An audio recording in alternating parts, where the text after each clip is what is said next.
નમસ્કાર વિદ્યાર્થી મિત્રો, ધોરણ 11 કોમર્સના બીએના વિડીયો લેક્ચરની અંદર આપ સૌનું હાર્દિક સ્વાગત કરું છું. આપણે ચેપ્ટર નંબર 3 ધંધાકીય સેવાઓ 2 જે આખું ચેપ્ટર તમારું જે છે એ બેન્કિંગને લગતું છે, બેંકને લગતું છે. બેંકની સેવાઓ, બેંકની સુવિધાઓ છે એ આ ચેપ્ટરની અંદર આપણે જોઈએ છીએ. આગળના વિડીયો લેક્ચરની અંદર આપણે બેંકના ખાતાના પ્રકારો, જે 4 ખાતાના પ્રકારો છે એના વિશેની ચર્ચાઓ કરી. આજના વિડીયો લેક્ચરની અંદર આપણે બેંકની સેવાઓ જે હજી ઘણી બધી છે એ સેવાઓ વિશેની ચર્ચાઓ છે આજના વિડીયો લેક્ચરની અંદર કરશું. મોસ્ટ આઈએમપી આજનો જે આપણો વિડીયો લેક્ચર છે મોસ્ટ આઈએમપી છે અને વ્યવહારિક રીતે છે આપણે ભવિષ્યની અંદર આપણે એનો ઉપયોગ પણ કરવાનો થશે એવો આજનો વિડીયો લેક્ચર છે. એટલે બહુ ધ્યાનથી સમજજો અને શીખજો.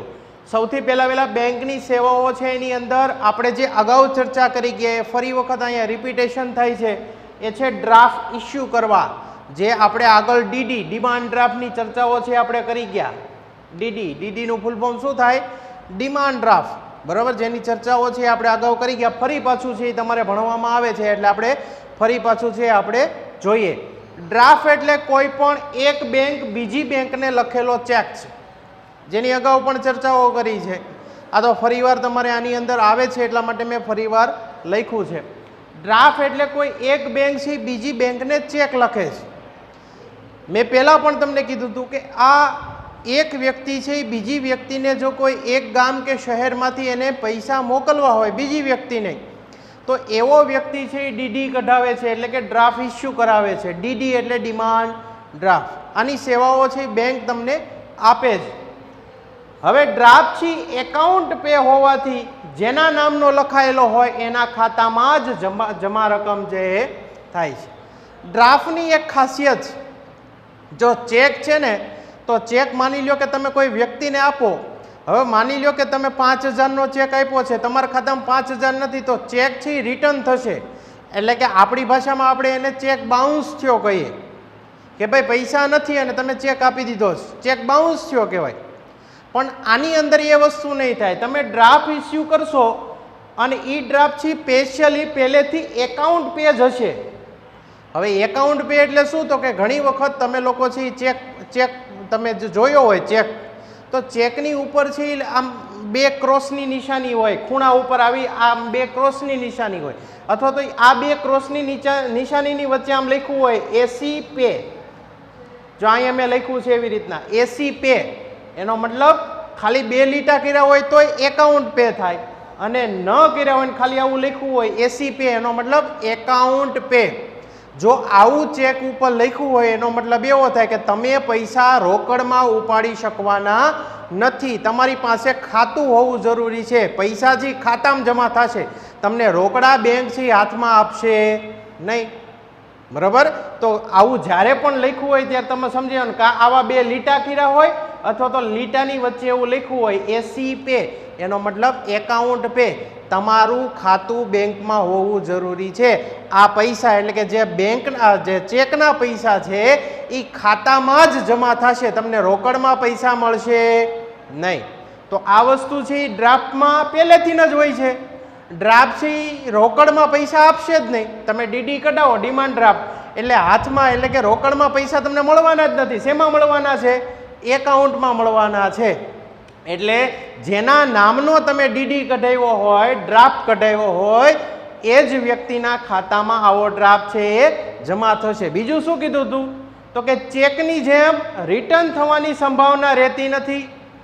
તમે ડિમાન્ડ ડ્રાફ્ટ છે કઢાવો એટલે ચેક જેમ રિટર્ન થાય એમ ડિમાન્ડ ડ્રાફ્ટ રિટર્ન થશે નહીં. રિટર્ન એટલે પાછું તમારા ખાતામાં પૈસા ન હોય એટલે આપણે ચેક બાઉન્સ કહીએ, બરાબર. ઘણા એમ કે ચેક રિટર્ન થયો, તો એનો મતલબ કે આ તમારે રિટર્ન થવાની સંભાવના નથી, કેમ કે તમે આપો છો, તમારે લેવાના નથી, બરાબર. એટલે આ ડીડી જેની ચર્ચાઓ આપણે આગળ કરી ગયા. બેંકની એક સેવા છે. બીજી સેવા બેન્કર્સ ચેક.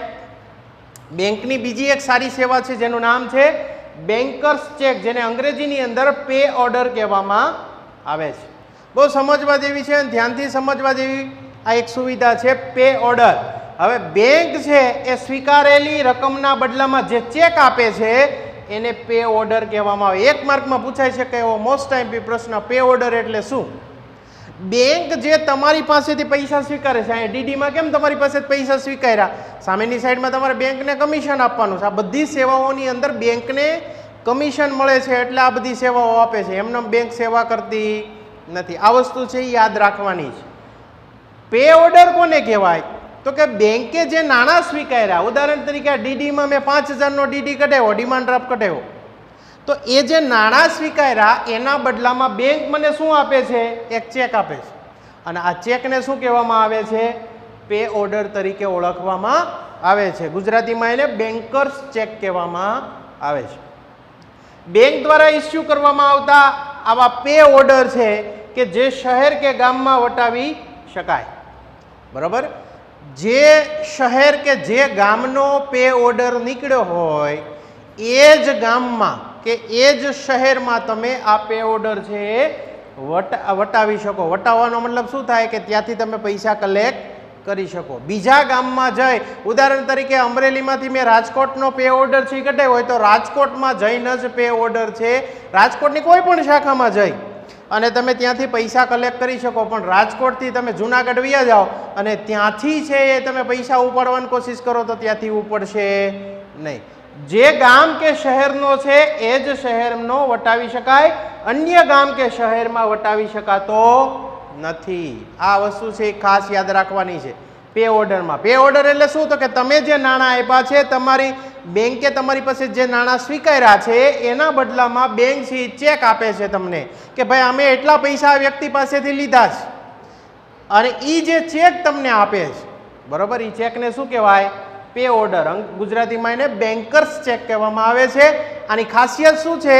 તો કે બેન્કર્સ ચેક એટલે કે પે ઓર્ડર જે છે જે ગામનો હોય એ જ ગામ કે શહેરમાં વટાવી શકાય, બીજા ગામ કે બીજા શહેરમાં વટાવી શકાતો નથી. આ એક મોસ્ટ ટાઈમ પ્રશ્ન છે. આ પણ તમારે એક યાદ રાખવાનું, આ બેંકની એક સેવા છે. ત્યાર પછી જે હવે સાચું અહીંથી તમારે સમજવાનું છે, ભણવાનું છે. બહુ ઘણી વખત આપણે છે ઘણા લોકો છે બોલતા હોય પણ આપણને ખબર ન હોય આરટીજીએસ એટલે શું. આની અંદરથી તમારે 2-3 આના ફૂલ ફોર્મ યાદ રાખવાના છે. મોસ્ટ ટાઈમ 1 માર્કની અંદર પૂછાય એવા જ પ્રશ્નો છે એ આની અંદરથી નીકળી શકે, અને બહુ ઝીણવટભરી વસ્તુઓ છે આની અંદર ભણવાની છે.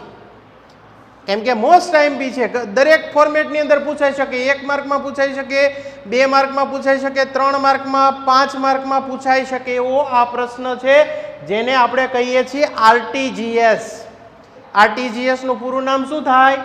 Real time gross settlement. 1 માર્કનો પ્રશ્ન પહેલા અહીંથી જ મળી ગયો. આરટીજીએસનું પૂરું નામ જણાવો. બેંકની મોટામાં મોટી અને જેને કહી શકાય કે સારામાં સારી એક સુવિધા છે જેનું નામ છે આરટીજીએસ. આરટીજીએસનું પૂરું નામ રિયલ ટાઈમ ગ્રોસ સેટલમેન્ટ. અંગ્રેજીમાં પૂછવું હોય તો અંગ્રેજીમાં લખવાનું છે, ગુજરાતીમાં પૂછવું હોય તો ગુજરાતીમાં લખવાનું છે નામ. જ્યારે ફૂલ ફોર્મ પૂછાય ત્યારે એક વસ્તુ ખાસ ધ્યાન રાખવાની કે જ્યારે આરટીજીએસ આમ લખવું હોય તો એનો મતલબ એવો થયો કે અંગ્રેજીમાં પૂછ્યું છે તો આપણે અંગ્રેજીમાં જ લખવું પડે, રિયલ ટાઈમ ગ્રોસ સેટલમેન્ટ. એમસીક્યુમાં જો પૂછ્યું હોય ને એમાં જે ઓપ્શન આપ્યા હોય એમાંથી જ્યાં લખવું હોય રિયલ ટાઈમ ગ્રોસ સેટલમેન્ટ, ત્યાંથી એ વસ્તુ પસંદ કરવી પડે. હવે આપણા મનમાં પ્રશ્ન એ થાય કે સાહેબ આરટીજીએસ છે શું? તો આરટીજીએસ બીજું કાંઈ નથી. આરટીજીએસ છે એ કોઈ પણ એક બેંકની શાખામાંથી બીજી બેંકની શાખામાં તમારે પૈસા મોકલવા, અથવા તો એક વ્યક્તિ જેને પૈસા મોકલવા છે કોઈ પણ વ્યક્તિને તાત્કાલિક ઓન ધ સ્પોટ બીજા ગામમાં રહેતા વ્યક્તિને, તો એવો વ્યક્તિ છે એ આરટીજીએસ કરશે. બરાબર? આની પણ લિમિટ છે. આરબીઆઈના નિયમ પ્રમાણે, રિઝર્વ બેંક ઓફ ઇન્ડિયાના નિયમ પ્રમાણે તમે કેટલા રૂપિયાનું આરટીજીએસ કરી શકો? કાં તો ઓછામાં ઓછી રકમ 2 લાખ હોય. કેટલી હોય? 2 લાખ. અને વધુમાં વધુ જેટલી રકમ હોય એટલાનું તમે આરટીજીએસ કરી શકો છો. બરાબર? આ પણ તમારે યાદ રાખવાનું છે. કેવી બેંક છે આરટીજીએસ કરી શકે તો એના માટેના પણ નિયમો છે. બરાબર? એ આની અંદર આપણે ભણવાના. પહેલો જ મુદ્દો, પહેલું જ ફૂલ ફોર્મ તમારે યાદ રાખવાનું છે આરટીજીએસનું, એ છે રિયલ ટાઈમ ગ્રોસ સેટલમેન્ટ. આરટીજીએસનું પૂરું નામ. આરટીજીએસનું કામ શું? તો કે જે વ્યક્તિને નાણાં મોકલવા છે ઓન ધ સ્પોટ એ જ દિવસે એને નાણાં બીજી જગ્યાએ તાત્કાલિક મળી જાય. જો કેમ કે એટીએમમાં લિમિટ છે. એટીએમમાં તમે આખા દિવસના 25,000 કે 50,000થી વધુ ઉપાડી શકવાના નથી, લાખ રૂપિયાથી વધુ ઉપાડી શકવાના નથી. ઓન ધ સ્પોટ તમારે કોઈ વ્યક્તિને 5 લાખ રૂપિયા મોકલવા છે એ જ દિવસે, તો એવો વ્યક્તિ છે શું કરશે? આરટીજીએસ કરશે. પણ આરટીજીએસ છે માન્ય બેંક શાખામાં થાય. અત્યારે લગભગ બધી બેંકો છે એ આરટીજીએસ માન્ય જ હોય, બરાબર. પણ આરબીઆઈના નિયમ પ્રમાણે આરટીજીએસ માટે આઈએફએસસી કોડવાળી બેંકો જે છે એ જ બેંકો છે એ આરટીજીએસ કરી શકે છે, બરાબર. આઈએફએસસી કોડ, તમારું જો બેંક ખાતું હોય તો તમારી પાસે પાસબુક હોય, એ પાસબુકમાં જોજો પહેલું પેજ છે એમાં આઈએફએસસી કોડ લખ્યો હોય, 11 આંકડાનો આઈએફએસસી કોડ છે એ હોય. એના વિશેની ચર્ચાઓ છે આપણે કરશું, એના ફૂલ ફોર્મ છે એ પણ આની અંદર આપણે ભણવાના છે. સૌથી પહેલા આરટીજીએસ સભ્ય બેંકમાંથી નાણાં ભારત દેશની અન્ય કોઈ પણ આરટીજીએસ સભ્યપદ ધરાવતી બેંકમાં ફેરબદલી કરવાની પદ્ધતિને આરટીજીએસ કહેવામાં આવે છે. શું કીધું? RTGS real time gross settlement. એ સભ્ય બેંકમાંથી આનું સભ્યપદ મેળવવું પડે. કોણ આપે, શું આપે એ હમણાં આગળ જોશું આપણે. આરટીજીએસ નું સભ્યપદ જે બેંક પાસે હોય એમાંથી નાણાં ભારત દેશની અન્ય કોઈ પણ, જો સમજવા જેવી વસ્તુ છે, ભારતમાં જ આ આરટીજીએસ માન્ય છે, ભારત બહાર માન્ય નથી, એટલા માટે શબ્દ લખ્યો છે. નાણાં ભારત દેશની અન્ય કોઈ પણ આરટીજીએસ એટલે કે રિયલ ટાઈમ ગ્રોસ સેટલમેન્ટ સભ્ય ધરાવતી બેંકમાં ફેરબદલી કરવાની પદ્ધતિને આરટીજીએસ કહેવામાં આવે છે. ભારતના કોઈ પણ રાજ્ય હોય એમાં તમે પૈસા ફેરબદલી કરી શકશો, આરટીજીએસ કરી શકશો. પણ ભારતની બહાર તમે છે એ આવી વસ્તુ કરી શકતા નથી, એટલા માટે શબ્દ લખ્યો છે ભારત દેશની, બરાબર. બીજું, આરટીજીએસ સભ્યપદ ધરાવતી તમામ બેંકની શાખાની ઓળખ કેવી રીતના થઈ શકે? તો કે આઈએફએસસી કોડથી થાય. હવે આપણને પ્રશ્ન એ આવે કે સાહેબ આ આરટીજીએસ વાળી આ બેંક છે કે નહીં, કેમ અમને ખબર પડે કે ભાઈ આ બેંક છે, આ શાખા છે, મારા ઘરની બાજુમાં શાખા છે, તો એવડી બેંક છે ત્યાંથી આરટીજીએસ થશે કે કેમ, એ કેમ ખબર પડે? તો જે બેંક પાસે આરટીજીએસની માન્યતા હોય એ બેંક પાસે આઈએફએસસી કોડ હોય. એટલે જ મેં પહેલાં કીધું કે તમે પાસબુક છે એ ખોલજો, પાસબુકના પહેલા પેજ ઉપર 11 આંકડાનો આઈએફએસસી કોડ હોય. હવે પ્રશ્ન બીજો એ આવે કે સાહેબ આઈએફએસસી નું પૂરું નામ શું? ફૂલ ફોર્મ તો હોય ને. આઈએફએસસી નું પૂરું નામ જો અહીં મેં લખ્યું છે Indian financial system code. IFSC નું પૂરું નામ શું થાય? Most IMP. બીજો પ્રશ્ન આવી ગયો, આઈએફએસસી નું પૂરું નામ જણાવો. ઇન્ડિયન, એફ એટલે ફાઇનાન્શિયલ, એસ એટલે સિસ્ટમ અને સી એટલે code. Indian financial system code, બરોબર. કેટલા આંકડાનો હોય? અહીં મેં લખ્યું છે 11 ડિજિટનો આલ્ફા ન્યુમેરિક સ્વરૂપમાં હોય. હવે 11 ડિજિટ એટલે કે આંકડા કેટલા હશે? 11. પણ કેવા? તો કે મિક્સ હશે, આલ્ફા અને ન્યુમેરિક. આલ્ફા એટલે આલ્ફાબેટ, પહેલા જે 3-4 આંકડા છે એ કેવા હશે? આલ્ફાબેટ વાળા, અને પછીના આંકડા કેવા હશે? ન્યુમેરિક. ન્યુમેરિક એટલે નંબર 0 થી 9, બરાબર. 0 થી 9 માં બધી જ સંખ્યાઓ આવી ગઈ, બરાબર. બધી જ સંખ્યાઓ 0 થી 9 માં આવી જાય એટલે બેયનું મિશ્રણ હશે. 11 ડિજિટ ખરા, 11 આંકડા ખરા, પણ બેયનું મિશ્રણ. આલ્ફા એટલે કે આલ્ફાબેટ, જે A to Z આપણે કહીએ છીએ, ન્યુમેરિક એના સ્વરૂપમાં 11 ડિજિટનો. આમાંથી બીજો એક મોસ્ટ આઈએમપી પ્રશ્ન નીકળો. સૌથી પહેલા આઈએફએસસી નું પૂરું નામ Indian financial service code, sorry system code.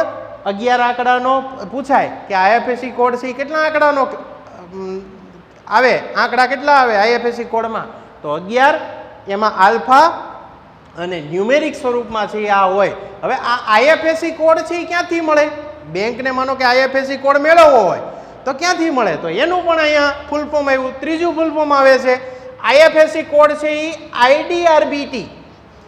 આઈડીઆરબીટી આનું ફૂલ ફોર્મ શું થાય? Institute four development and research on banking technology. બહુ મોટું છે ફૂલ ફોર્મ, પણ યાદ રાખવાનું છે, બરોબર. આઈએફએસસી કોડ છે એ કોણ આપે? આઈ એટલે ઇન્સ્ટિટ્યૂટ, ડી આઈ એટલે ઇન્સ્ટિટ્યૂટ, ફોર ડી એટલે ડેવલપમેન્ટ, એન્ડ આર એટલે રિસર્ચ, ઓન બી એટલે બેન્કિંગ અને ટી એટલે technology. Institute four development and research on banking technology. ક્યાં આવેલું છે આ? હૈદરાબાદમાં. ક્યાં આવ્યું છે? હૈદરાબાદમાં. આ પણ યાદ રાખવાનું છે મોસ્ટ આઈએમપી પ્રશ્ન તરીકે. આઈએફએસસી કોડ મેળવવા માટે તમારે institute four development and research on banking technology જે હૈદરાબાદ આવેલું છે, આનું હેડક્વાર્ટર એના દ્વારા છે ફાળવવામાં આવે છે. બરાબર, આઈએફએસસી કોડ છે હૈદરાબાદ જે છે આઈડીઆરબીટી, બરાબર, એના દ્વારા ફાળવવામાં આવે છે. ભારતની કોઈ પણ બેંકમાંથી અન્ય બેંકમાં નાણાંની ફેરબદલી કરવાની આ પદ્ધતિ છે. બરાબર, આઈએફએસસી કોડ હોય એટલે ભારતની કોઈ પણ બેંકમાંથી અન્ય બેંકમાં તમે નાણાંની ફેરબદલી કરી શકો છો. બરાબર, ત્યાર પછી આ નાણાંનો રોકડમાં વ્યવહાર કરવામાં આવતો નથી. આ એક જેને કહી શકાય પ્લસ પોઈન્ટ છે. આમાં તમને રોકડા પૈસા મળશે નહીં. તમારી પાસે શું હોવું જોઈએ? ખાતું હોવું જોઈએ. ગ્રાહકનું બેંક ખાતું હોવું જરૂરી છે. જેને નાણાં મોકલવા છે એને પણ અને જેને નાણાં મેળવવા છે એ બંને પાસે શું હોવા જોઈએ? ખાતા હોવા જોઈએ બેંકમાં. કોઈ પણ બેંકમાં હોય એનાથી મતલબ નથી, પણ ખાતા હશે તો જ આરટીજીએસ છે એ મળી શકશે. બરાબર, હવે પ્રશ્ન અહીં આવે કે સાહેબ આરટીજીએસમાં કેટલા પૈસા મોકલાવી શકાય? તો અહીં લખ્યું છે RBI reserve bank of India જે ભારતની મધ્યસ્થ બેંક છે. પહેલેથી ચર્ચા કરતો હોઉં છું, જ્યારે ચેપ્ટર શરૂ કર્યું ત્યારથી યાદ રાખવાનું. ભારતની મોટામાં મોટી મધ્યસ્થ bank RBI reserve bank of India દ્વારા આરટીજીએસ એટલે કે રિયલ ટાઈમ ગ્રોસ સેટલમેન્ટ પદ્ધતિમાં કેટલા 2 લાખ કે તેથી વધુ રકમ છે એ જમા કરાવવાની સેવા છે એ આપવામાં આવે છે. ઓછામાં ઓછી કેટલી? 2 લાખ અને વધુમાં વધુ કોઈ લિમિટ છે નહીં. ત્યાં સુધીની રકમ છે એ તમે જમા કરાવવામાં આવે છે. આનો સૌથી મોટો ફાયદો શું આરટીજીએસ કરવાનો? તો કે આ પદ્ધતિમાં એ જ દિવસે, જો આ સમજવાનું છે, તે જ દિવસે રકમ છે જમા અને ઉધાર કરવામાં આવે છે. જેને મોકલાવી છે એનામાં જમા થશે ને તમારામાંથી ઉધાર થઈ જશે એ જ દિવસે. બરાબર, નાણાં મોકલનાર પાસેથી કમિશન લેવામાં આવે છે. હવે આવડું મોટું છે તમને એ જ દિવસે છે પૈસા પહોંચાડી દે તો સ્વાભાવિક છે બેંકને પણ કાંઈક ફાયદો થવો જોઈએ. તો બેંક છે કોની પાસે કમિશન લેશે? નાણાં મોકલનાર પાસેથી. જેને નાણાં મળ્યા છે એની પાસેથી કમિશન લેશે નહીં. આ વસ્તુ પણ યાદ રાખવાની તમારે. આ મોસ્ટ આઈએમપી છે કે ભાઈ નાણાં મોકલે છે જે વ્યક્તિ કરે છે, આરટીજીએસ કરે છે, એની પાસે જ કમિશન લેશે, પણ જેને પૈસા મોકલાવ્યા છે એની પાસેથી એક પણ રૂપિયો ચાર્જ વસૂલ કરવામાં આવશે નહીં. તો આ મોસ્ટ આઈએમપી પ્રશ્નો છે. આમાંથી ફૂલ ફોર્મ બધા યાદ રાખવાના છે. આની લિમિટ ખાસ યાદ રાખવાની છે. આરટીજીએસ છે એ 2 લાખ ઓછામાં ઓછા અને એનાથી વધુ જેટલી પણ રકમ હોય એ રકમનું તમે આરટીજીએસ એક શાખામાંથી બીજી શાખામાં, એક ગામથી બીજા ગામ, માત્ર ભારત દેશ પૂરતું છે એ તમે કરી શકો. તો આજના વિડીયો લેક્ચરની અંદર મેં કીધું એમ કે જે મહત્વની બેંકની સેવાઓ હતી, ડીડી ડિમાન્ડ ડ્રાફ્ટ ઇસ્યુ કરવા, બેન્કર્સ ચેક જેને આપણે પે ઓર્ડર કહીએ છીએ, અને most IMP real time gross settlement RTGS, બરાબર, એના વિશેની ચર્ચાઓ છે એ કરી. એવી જ એક બીજી સેવા છે જેને આપણે એનઈએફટી કહીએ છીએ, એનઈએફટી, જેના વિશેની ચર્ચાઓ હવે પછીના વિડીયો લેક્ચરની અંદર કરીશું. અસ્તુ.